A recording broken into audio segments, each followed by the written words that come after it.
What's up, everybody? My name is Christopher, and this is the Oosthuisen Show. My dad is unfortunately traveling today, so I'm joined by a very special guest. We're discussing mental health, investing, and the future with an investor, podcaster, and business advisor, Juan Acosta. He's going to join in here in just a moment, and we are live on Facebook, so I'm very excited about this one. So while Juan joins in, I'm going to say, first, if you live in Arizona, I've got a few plugs for you guys. Have a dog, and if you're not training with Partners Dog Training, then you are missing out. We've worked with over 35,000 dogs in the past 20 years. Amazing group classes going on. And one of my favorite programs is opening back up for the season, RattleSnake Avoidance Training. So Juan is going to be joining here in just a moment. How's it going? Can you hear me there? All right. Hey, yeah, I can hear you. Perfect. All right. Hey, how's it going? Okay, sweet.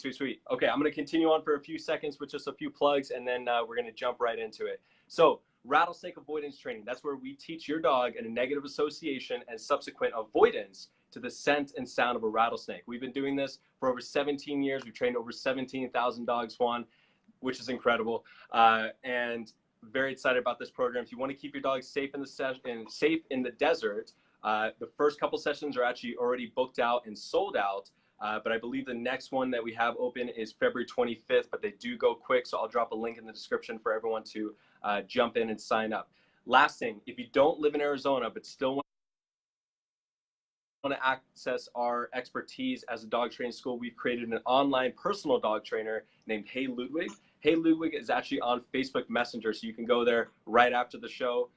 It uses your dog's behavioral traits to create personalized curriculums to solve problems, teach tricks, train obedience, the whole shebang.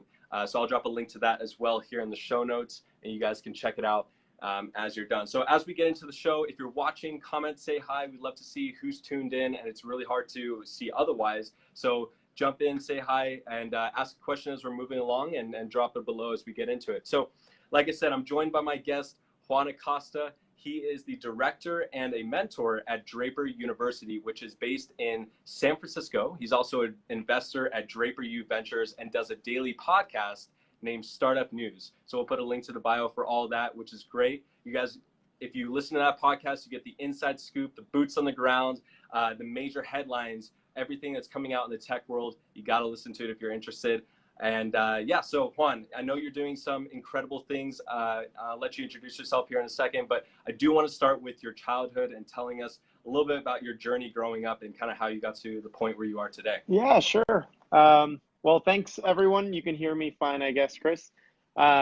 Really happy to be on this show. It's actually probably one of the first podcasts or live videos that I actually joined. So I'm really excited about this. So my name is Juan. Chris introduced me a little bit. We can talk a little bit more about that later. But yeah, my childhood, I was born in Venezuela, in a pretty rural area. Actually, close where I was born, I would often watch cows being slaughtered next to the apartment building. I used to live with my grandma. Oh, great. So it was a pretty rural area, but then we moved to Caracas, which is the capital of Venezuela. And then I lived there till I was about 9 years old. And then there was this awesome dream that my dad had, which was coming to the United States and giving us a better life. Venezuela wasn't good back then. We were pretty poor, I would say. Better than was not a good standard of living. And my dad did everything possible to bring us to the United States. So he packed our bags with my mom, my little sister. She was one year old at the time, and myself. I was about 8 or 9, and we moved to Miami. He got hired by a company here in the U.S., so he made those dreams come true. So that's kind of a little bit about my childhood. And then I lived in the United States ever since, and I've been here in Silicon Valley for the past 3 years. So I've always been on the East Coast. That's awesome. Yeah, I mean, it's interesting because we actually have fairly similar stories in some ways. Now, I was obviously born here in America, but my family also immigrated here from South Africa. My dad, obviously, he's not tuned in today, but yeah, he immigrated here from South Africa with my whole side of my family about 25 years ago. and definitely similar backgrounds. I imagine our fathers are actually pretty similar as well, both being in the business world and us working pretty closely together with them. So becoming, being an entrepreneur, and this is going to be a little about entrepreneurship. I know it's not aligned with the branding of being a dog training school, but I think it's still important for people to kind of understand, because even though, we are presenting to you guys as, coming from the dog world, it's still very important to understand, what makes up Partners as a business and the people around it. And I think an important part of that, both my dad and my life, is entrepreneurship. And Juan didn't really mention it here, but I went to Draper University. He was one of my mentors there, and that's actually how we got to meet each other. And I think, to be an entrepreneur, you really have to have that different version of wiring. You have to be really irrational, highly emotional, intense. And I think that really puts our personalities at risk for, mental health issues. And that's a really big thing, I think, in the society that we live in today is the topic of mental health. And I think it's important that people are starting to discuss it more often. And I know that, again, coming from the immigrant family, you guys have dealt with all the ups and downs. My family, when the market crashed, like many hundreds of millions of people around the world, felt a lot of heartache during that time. And it was definitely a really rough time. I was very fortunate enough to not be as aware of what was going on in the moment, but I definitely understand of where it's coming from. So I was wondering, what is your, I guess, take on the environment of entrepreneurship?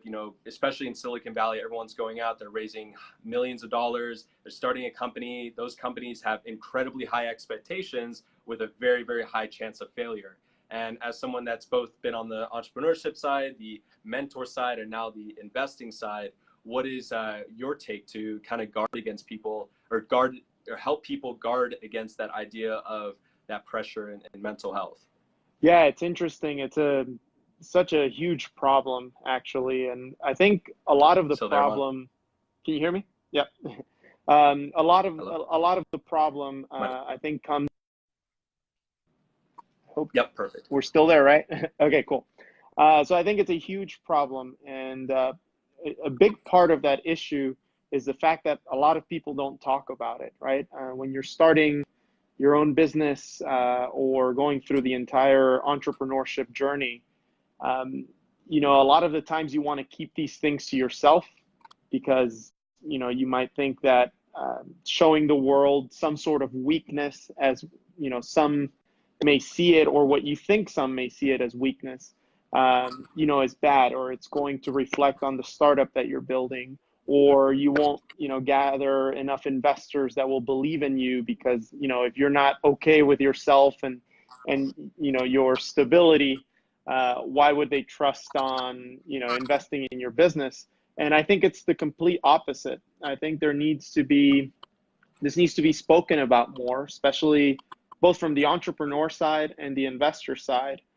From the entrepreneur side, I think, it's one of the hardest things that someone can do, especially when they're trying to achieve big visions. Picture Elon Musk starting all these revolutionary companies, and he talks about this a little bit. So from that side, I think entrepreneurs need to be more, vulnerable and speak out more, because there are people out there that could help them. Right, especially here in Silicon Valley, from what I've seen, is people are really willing to help other entrepreneurs. Say something of what you're going through. People actually are out there willing to help you. So I found that, found that to be a similarity between a lot of entrepreneurs that we train. And then on the investor side, I think from an investment perspective, it's completely in line with the investor to know what exactly the entrepreneur is going through, what difficulties, what challenges they have, in order to help them and make the business bigger and make a lot more money, right?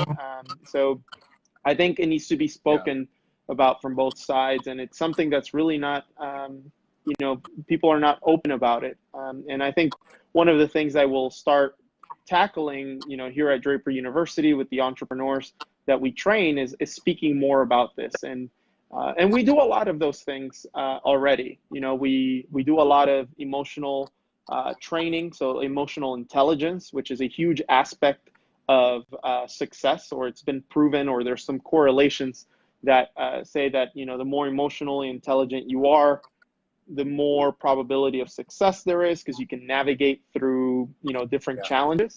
And then we also do a lot of different training. You may have remembered, Chris, we bring one of Tony Robbins' lead trainers here, who teaches you how to deal with challenges, how to get rid of mental roadblocks, and continue pushing forward. So, you know, we are speaking about it, but I think it just needs to be a standard in the entrepreneurship, I guess, education, or in that journey. And I don't think it gets, you know, people don't get trained on this. Like, when you go from having an idea to building a company, right?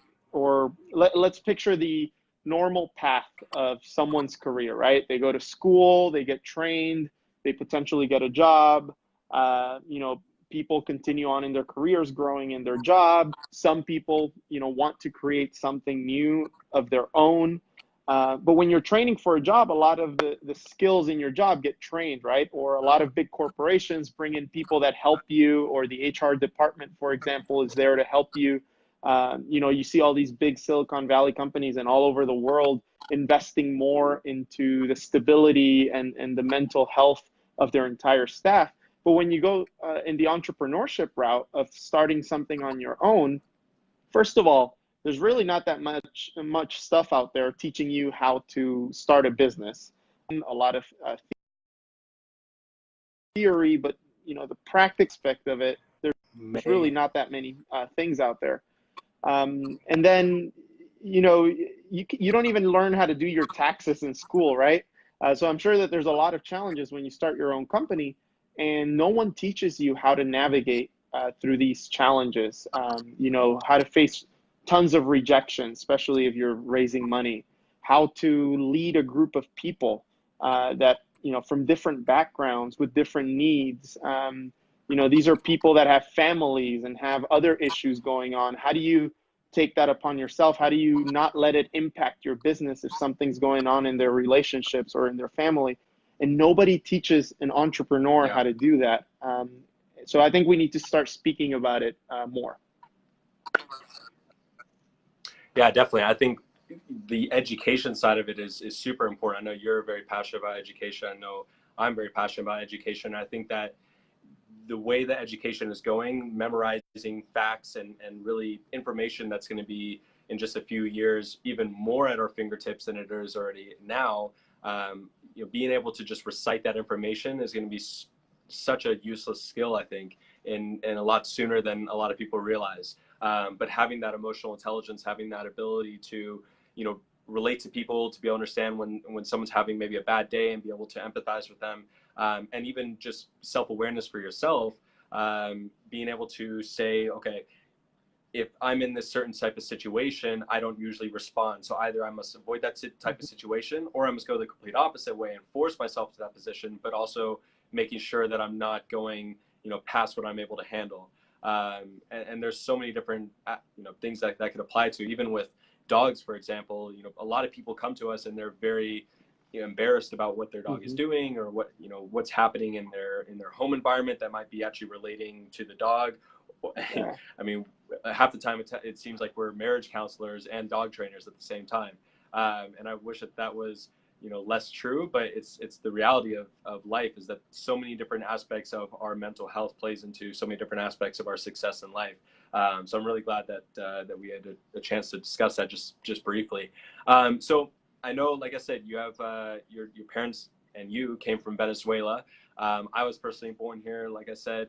But I'm curious to hear about your relationship and dynamic with your dad, because I know you guys have worked together quite a bit over the years. Obviously, my dad and I work together very closely, and we seem to be getting even more or closer every single day. We've traveled together for years and so forth. So I'm curious to hear about your dynamic, and especially him being a immigrant father. I know I read a little bit about he's more the optimistic side. Your mom's more of like the get-ish done type of side. So I'm curious to hear about that family dynamic. Yeah, no, definitely. I mean, I'm extremely lucky to have been born in the family that I was born in. My parents have put me always first and my sister first.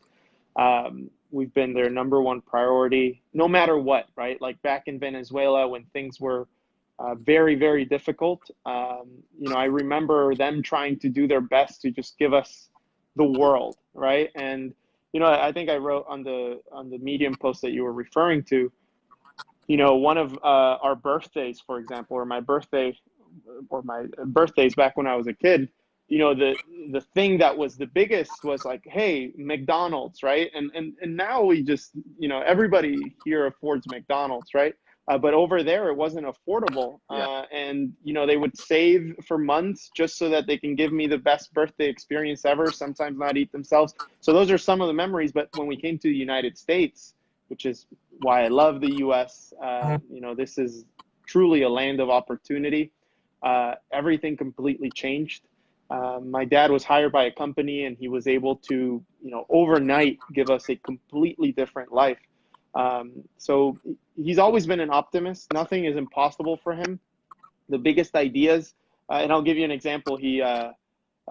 When he got laid off from his job here in the US, he started another company about 3 blocks away from the company that laid him off. And this company did the exact service, but probably better, or actually way better. And tons of global clients actually went to him. What's funny is that he didn't really know English much, right? But almost his entire staff were, from the USA. They didn't speak Spanish. So he was leading a huge group of people without barely knowing the language. And really, that's something to, highlight his optimism and his resilience and just making the impossible possible. But yeah, the dynamic with my family has been awesome. They've always supported me with everything in school, in my career. But one example, my dad had his business that he started, and he brought me in early on to the business to actually learn and start working from a very young age. I'm sure that, you have a similar story. But that's where I started coding. That's where I built a software for my dad's company without even knowing coding too much. I taught myself and I deployed something. So he's always given me the environment to really flourish and to explore my passions. So it's great. Now, for example, the podcast that you mentioned, the Startup News podcast that I have, it actually comes out in Spanish too. And he supports me with that. He actually does the Spanish version of every single podcast every day. So me getting here to Silicon Valley to doing what I do, it wouldn't be possible without my parents. They truly believed it in me. Yeah. Especially, I dropped out of school twice, which to most parents, right, would be like, oh, what is he doing? But really, any of my decisions has always been supported. And they've encouraged or helped me succeed in whatever decision that is. So when I dropped out of school for the second time, it was because I had this opportunity over here, and it was very, it was strange for me to just leave my engineering studies behind, or all the things that I had, and just make this weird leap or jump. And they truly supported that. And I think that's been the number one factor to me being happy with what I do, is that I have a group of people that support me. Back to the mental health issue, I think it's even a matter of having people around you that truly support you and listen to you. There was this person, I won't mention names or anything, but quite recently, he lives in another country, and he reached out to a bunch of people saying, hey, I think this might be it for me, right? It was, he was about to do things that were unthinkable. And all it took was one message saying, hey, get your butt over here, be around people that truly support you, or that, we're here, right? We're here to talk. We're here to help you. Yeah. So I think and that person's doing great things now, right? They're building a company. Awesome. But I think it's just a matter of, first of all, speaking out, and secondly, people, being open and saying, I want to help you. And I think there's enough people out there that are willing to help. I truly think that. Yeah, I think, yeah, the communication is so crucial.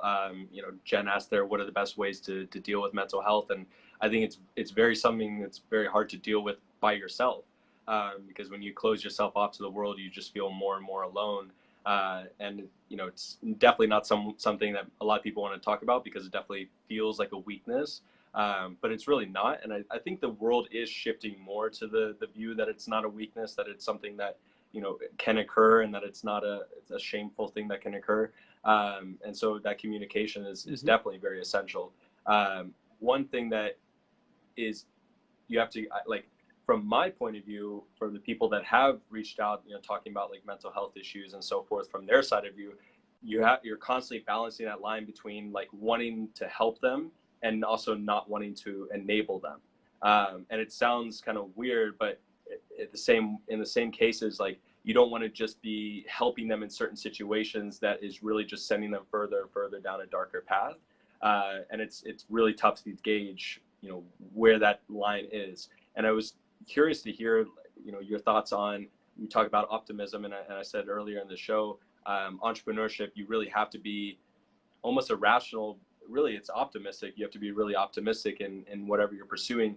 Where do you think that optimism shifts and crosses the line from just being optimistic to being irrational, to the point of like, can you be irrational so much that you send yourself into those mental health issues?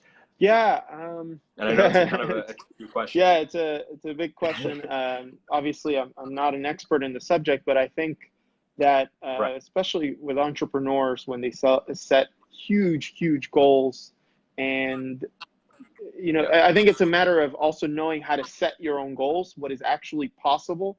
An Yeah. optimist, and Yeah. yes, you can be an optimist and take leaps of faith that are, you know, backed by your ability to execute. Um, but you know, it's also setting goals one after the other that are actually achievable. Um, you know, I don't know if you've heard the thing of like, hey, you should make your bed every morning. But it's because it's the simplest thing that you can do when you wake up, and it actually makes you feel like you accomplished something, and it sets you up for the rest of the day. So I think in entrepreneurship, especially, you know, by setting goals that are achievable, they're still big. They lead you toward that final vision that you're trying to arrive at. So I think that's one. And then another thing is, you know, about the group of people around you.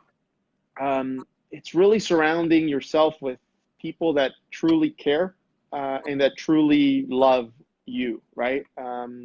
And I think that, you know, there's an abundance of it in the world, but it's just not channeled correctly. And, you know, that's why people need to speak out more. But recently, one of our good friends, or very close acquaintance that we knew from a few years ago, he actually took his life. And I remember having a conversation with him a long time ago, maybe 3 years ago, where nobody had ever told him, I love you, right? So when we had done it, and, you know, some people around in the group said, hey, I love you, you know, he was like, no one's ever said that to me.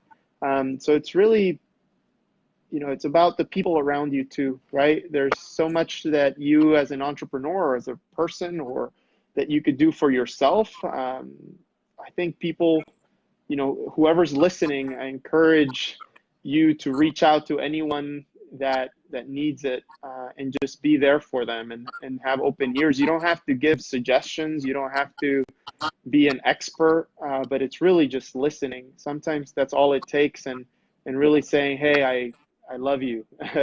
I'm here for you. Sometimes that's all it takes. And it's a few words that mean the world to people. Yeah. And Amir asked a great question. She asked, you know, do you think some of the responsibility lies with the leader and keeping a pulse on their people? And I think you kind of answered your own question, Amir. Like, that is essential, is being able to set up the foundation of your company and the culture of your company so that it is designed to give people an outlet should they need that help. You know, the fact is that with a lot of companies, you know, take Amazon, for instance, has hundreds of thousands of people that work for them or work for them in some capacity. And I don't expect Jeff Bezos to sit and talk to every single one of them, or you would never get anything else done. But having a culture that has its has the people that can handle those types of situations is essential to creating a thriving company and also being able to help more people. And what's your thoughts on that? Yeah, I mean, what we mentioned earlier, absolutely. What we mentioned earlier, Amir, for example, like when you start a company, no one teaches you how to lead a group of people. Like, when you're starting, you're all worried about product and product market fit and getting to, selling your product sales. But then, you have people that are joining your mission, and a lot of entrepreneurs are great at that. Join my mission. This is what we're going to build. But then when things start rolling, it's a whole different beast. Going from 2 people to 100 people to 200 people. How do you lead, and how do you truly, like you mentioned, the culture? How do you create a culture that's open, that people are able to, that your job doesn't feel like, hey, I have something going on at home, I can't make it to work, and that your peers are there for you and say, absolutely, stay at home. We've got this covered for the next few days. And some companies don't have that kind of culture, right? So I think it's essential. Yeah. And nobody teaches this stuff. And I think there needs to be a bigger emphasis on it.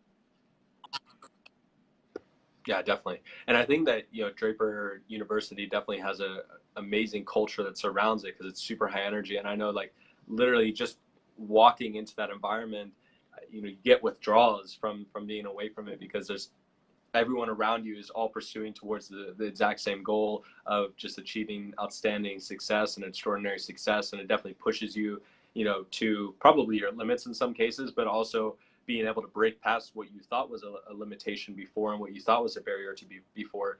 And I know that, Draper definitely was an important part about my life. And I know it's certainly, obviously, it's a huge part about your life, Juan. What do you, so tell us actually first a little bit about what Draper is, and what do you think Draper University is? And then, where do you think it's going from there? Yeah. So Draper University is this incredible place. To define it, it's what we call a pre-accelerator. So in the startup world, if you've heard of things like Y Combinator or 500 Startups, which are your traditional accelerators, you have to have like a product market fit sometimes, and you have to have some traction, and they invest in you. But from the moment where, let's say, you leave your job to the moment you actually are ready for such a program, there's really not that much in between. And that's really where Draper University sits. So we call it a pre-accelerator, but most importantly, we call it a people accelerator, right? So not everybody that comes out of here goes and starts a business, but we like to, transform an individual, make them better leaders, make them better team players, make them more equipped with emotional intelligence, right? Emotional intelligence tools. So really, we change their mindset. We, help them achieve bigger things or go toward bigger goals. And if they're going to go the entrepreneurship route and they're going to build something, they might as well build something that's world changing and world transforming, right? So we really change people. We make them better leaders. And we know that by doing that, that goes ahead and has a butterfly effect with their startups, with the interactions they have, their employees, etc., in the future. So we're an educational institution. We also invest in some of the startups that we train, and our entire ecosystem is not just Draper University. We have a huge venture network. It's probably one of the biggest in the world. It's called the Draper Venture Network. There's 22 funds all over the world. We have another accelerator called Boost VC, a co-working space. So it's a really robust ecosystem. But in terms of Draper University, we work with people, we inspire them and accelerate their ideas. And it goes on to, their future. They create better things in the future. Yeah, awesome. Yeah, and who actually started Draper University? Where did it get its name from? So it gets its name from Tim Draper. Tim Draper is our founder. He started it 6 years ago. Tim Draper is probably one of the most known names in venture capital. he's invested in companies like Tesla, Skype, Baidu, SpaceX, Twitch, pretty much everything you've ever heard of that's cutting edge. He's been an investor in them. So he invests in startups. He takes big risks. And after a huge career in that, and he's still in venture capital, he leads Draper Associates. He decided to create Draper University, a place to create what we call superheroes, or more heroes for the world that are out there solving big problems, that are leading people, that are actually changing things.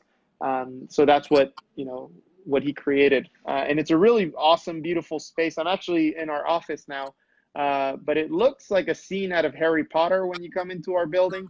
And the whole building, it used to be a hotel. So founders from all over the world, they come here for 5 weeks at a time for our hero training program. And they live here with us for 5 weeks. And you could imagine so many cultures, founders from all over the world, so many collisions in terms of ideas, in terms of culture. So a lot of great things come out of it. Interesting. So talking a little bit, about technology quickly, Amir asked a great question saying, do you think that entrepreneurs and I'm guessing, leaders in companies should invest more in analytical tests that essentially break down or give insights into the work ethic and personality of their employees? And then do you think that these tests hold merit? I kind of already have my answer in my head.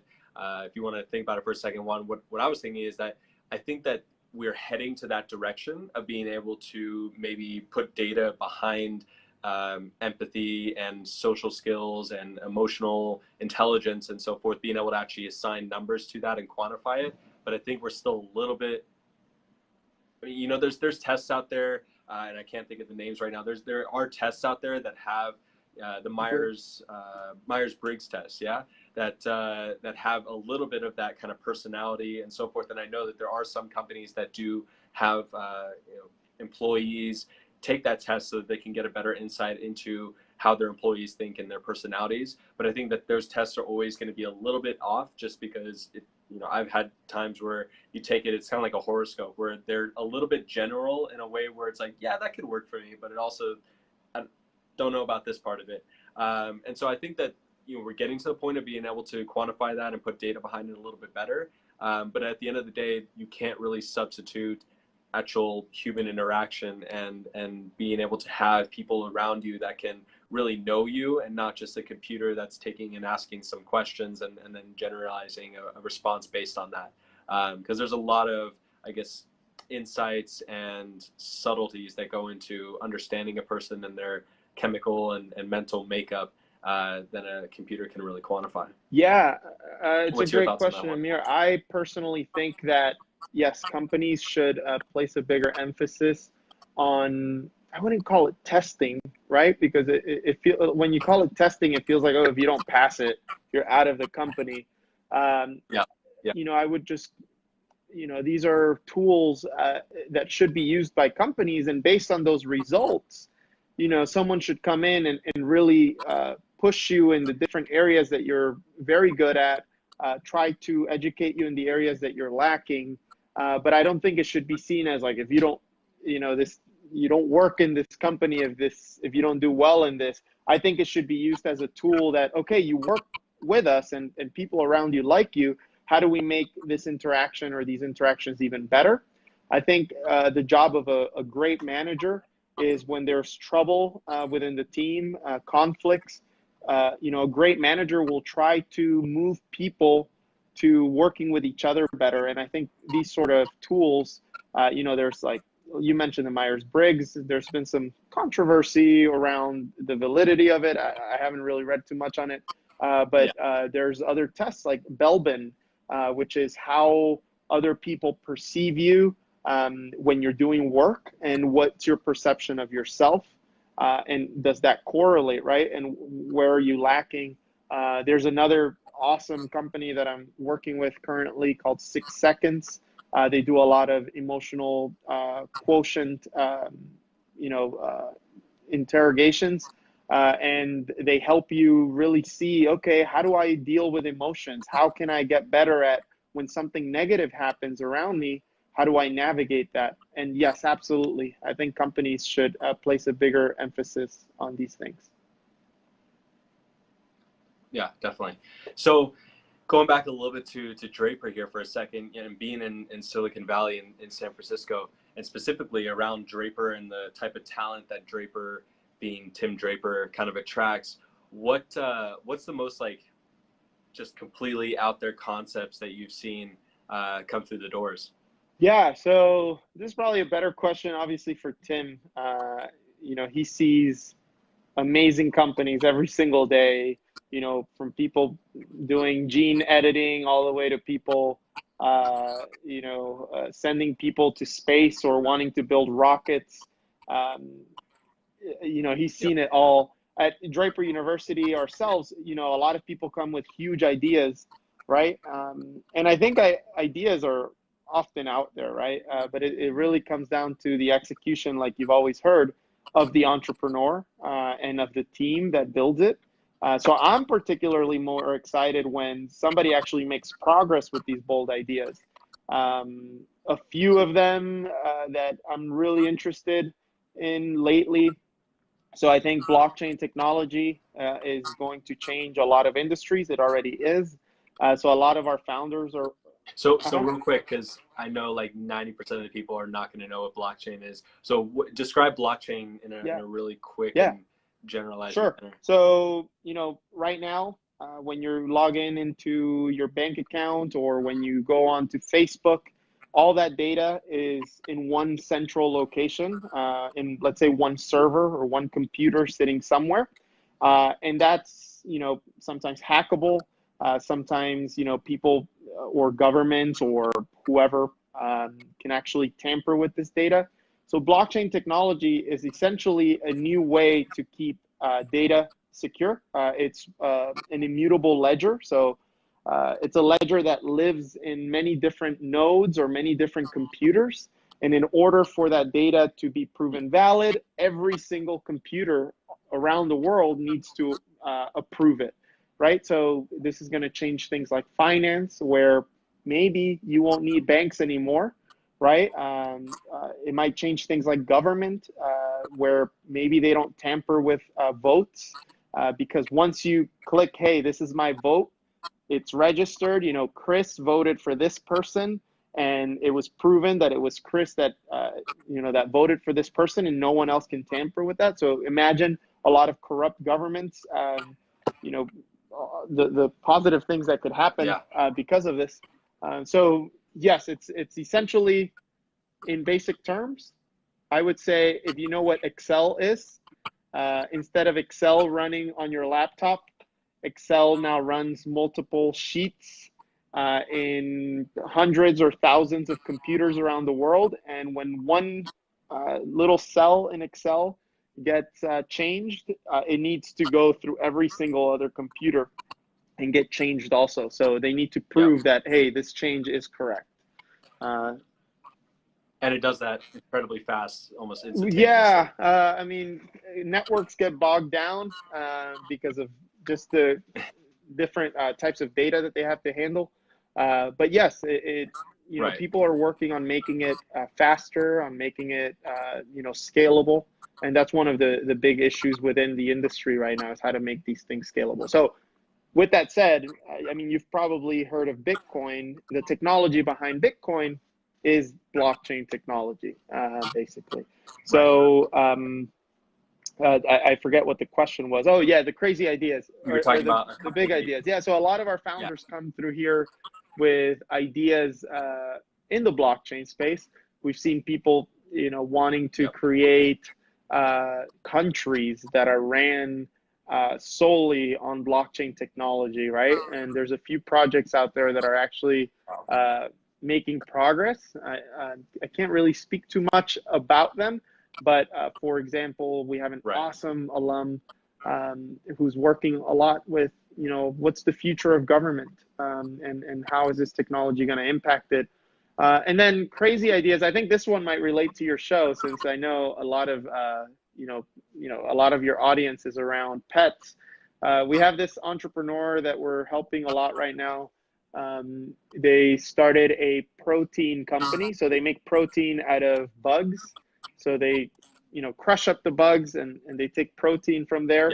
And the goal is maybe to make pet food that is, made out of protein from insects, which, packs more protein per gram, is healthier, doesn't rely on, like cows in the world, the methane they produce. It's actually a huge, problem in terms of global warming and water usage, etc.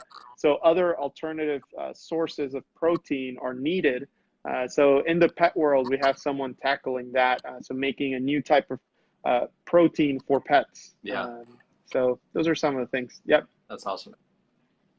And I know, I remember when I was there, Andy Tang, who's was he president? He's the CEO. Yeah, he's the CEO, and he's also an investor in a few other funds.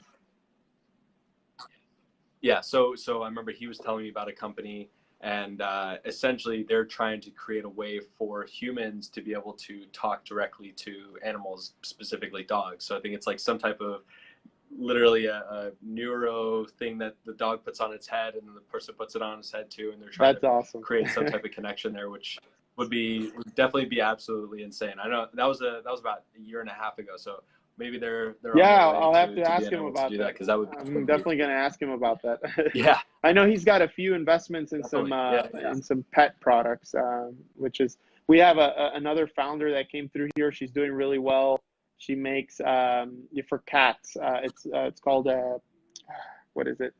It's litter for cats, and it changes color based on the pee that the cats. And hopefully, I think it's for dogs too. So it can detect different diseases and warn you so that you could take them to the doctor or the vet before anything major happens. So yeah, we've got a few people working on some pet stuff. Interesting. So obviously a big part of Draper University is the startups that come through there. And then obviously, you guys are now going towards Draper U Ventures, which is kind of your own fund.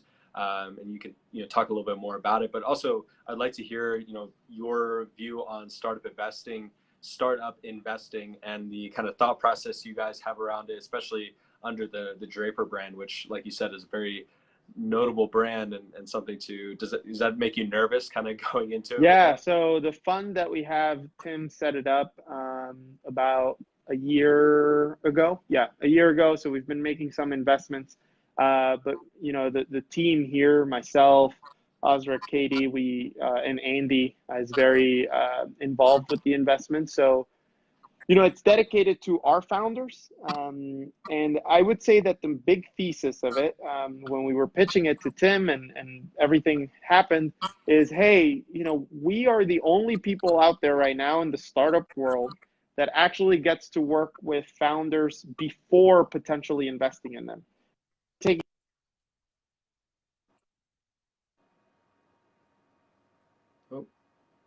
May have lost it here. Hopefully coming back in a second.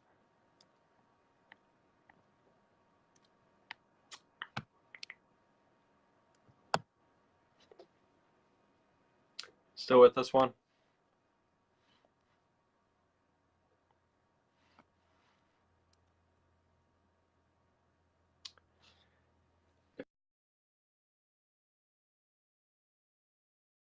Comment, maybe showing if you're still there. I think we might have lost Juan for a second there, so hopefully hopefully he's able to come back here in a moment.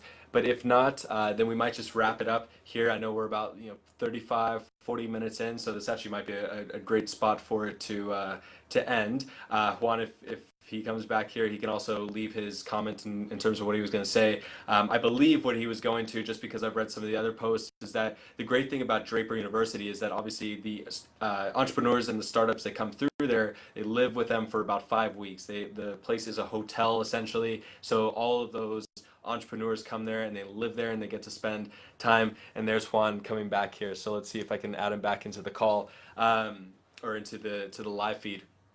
So they get to actually live with essentially the people that might be investing in them. So they get to see all those different aspects of that person's personality, of that person's ability to run a startup. Hey, and now we have Juan back. sorry, But, a call came in. Yeah, no problem. I was just asking. and it just No worries at all. I was explaining a little bit. No problem. No problem. I was explaining a little bit, I think, where you're heading to about, the entrepreneurs being able to live essentially with you guys, and you guys get to see their whole dynamic and personality of people coming through before you get a chance to invest. Oh, yeah. So we are, one of the only, I don't know of any other actually, that we work with founders so early, sometimes in idea stage, that really we focus, like I mentioned before, on the people and who they are as leaders and how we can make them better. And then we focus on the startups and their vision and making them think bigger. So yeah, we get to see them before that. And that's a big part of our thesis, is that, in your traditional, when you go pitch to investors, you maybe meet with them 1 to 4 times, right, before they make a decision, sometimes more. But really, they've known you for a very short amount of time, right? Like when you aggregate it, it's probably for a few hours. And then they rely a lot, obviously, on their analysis of the market, of what you've done before, of industry experts. But here we have an advantage, which is we get to live with the people that we might invest in, right? And by live, I mean we get to be fully immersed in the program with them and see how they interact with different things like Survival Week, how they treat others. And we're really able to gain a lot of qualitative insight about an entrepreneur. And I think that's pretty special. And almost every single one that has come through here, we have a really great admissions process. So out of thousands, we select, a class of 50 to 80 founders. So they're already great to begin with. Yeah. And this allows us to even, get to know them more and also give more to them. I think when you are a big part of someone's life, at such an early level, you're always going to be engraved in their mind and their hearts. You're the first people that believed in something or that were part of that growth.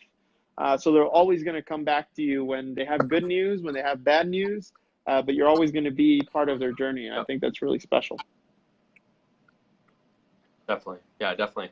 No, I completely agree. And I think that's probably even the bigger, I guess, opportunity, from a business model point of view is as an entrepreneur, especially if you're younger and it feels like it keeps getting younger and younger. You get, kids that are 10 years old, 14 years old that are literally making hundreds of thousands of dollars a year selling stuff on Shopify.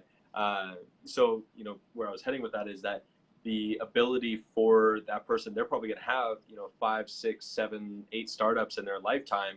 And you guys have pretty much every opportunity to be able to come in on those startups and see, what their viability is. Plus you have all this knowledge of who they were as a person before you even take that chance to invest.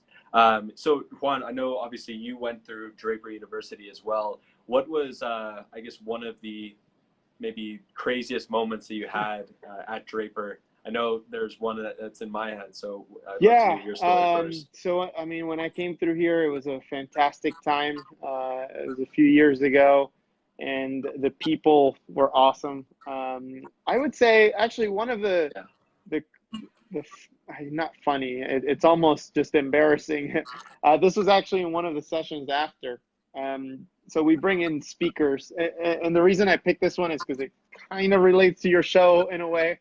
But we bring in speakers, really famous people to speak. So we've had Elon Musk in the past. We've had, like the founders of Reddit, Uber, etc. Any company, you name it. Yep. But anyway, we brought this really famous investor to speak to the batch, and we had an entrepreneur that's making a marketplace for cakes, right? So if you need a cake, kind of like if you were to order flowers, a local florist delivers to you.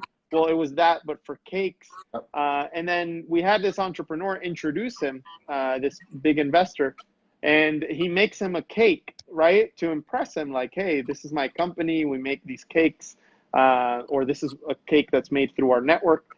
And then he did some research and he put a picture of his dog on it, of the investor's dog, right? Because he saw on social media that, you know, he really loved his dog, and you know, that was like his best friend. So he wanted to impress him with like, these are the cakes, this is your dog, it's awesome, maybe give me a meeting.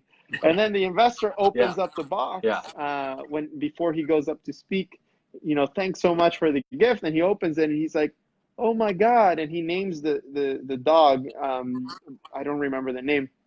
And he says, oh my God, this was Billy or whatever the name of the dog is. And he's like, yeah, he died a few months ago. And then you should have seen the face of the entrepreneur, like, oh my God, I did all this research to try to impress this investor, but it turns out that, you know, it's a dog that unfortunately passed away. So it was a very awkward time. It was a crazy thing. You know, but our entrepreneurs are always doing crazy things. You know, we've had, like, if you look up pictures of, you know, even on my social media, like, we're in the pool with our clothes on and doing crazy things. So that's kind of like a little bit of the spirit of what happens here. Yeah, definitely. I remember one of my, I don't know if it was a good moment, but it was definitely a memorable moment, was when we were at a thing called Survival Week. And essentially, I don't want to give too much away because I know how coveted Survival Week and so forth is, especially for the members coming into the program.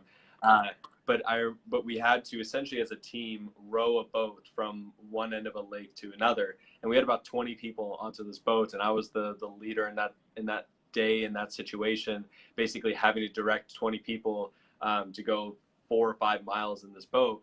And if you don't know anything about rowing boats, it's so much easier if it's just yourself or if there's like maybe 2 or 3 people or 4 people with you, because then at least you can kind of get everyone into the same motion. Because a boat or a rowboat basically only thrives on the fact if everyone's working the exact same motion and exact same timing.